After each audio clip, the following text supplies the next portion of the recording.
নমস্কাৰ, মই মুনমি। মোৰ অন্য এটি ভিডিঅ'লৈ আপোনালোকক স্বাগতম জনাইছোঁ। আজি এটি বিয়ানাম গাবলৈ লৈছোঁ আৰু বিয়ানাম ভিডিঅ'টো প্ৰস্তুত কৰাৰ আগতে আপোনালোকক এটা অনুৰোধ কৰিছোঁ। মোৰ চেনেলটো এতিয়ালৈকে যদি আপোনালোকে ছাবস্ক্ৰাইব কৰা নাই, ছাবস্ক্ৰাইব কৰি দিব দেই। ব'লক এতিয়া আমি আৰম্ভ কৰোঁ। বিধাতা ঈশ্বৰে লিখিলে নাৰী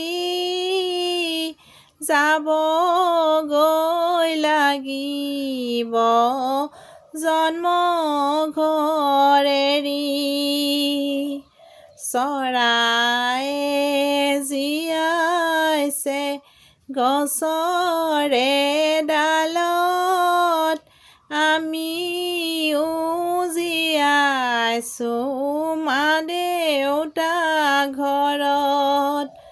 সৰুৰে পৰা মা দেউতাই খুৱাই, ডাঙৰ হ'লে মানে আনলৈ গতাই। যদি ললোহেঁতেন পুৰুষৰ জনম, নিশ্চয় পালোঁ হ'লে জন্মৰ দিন।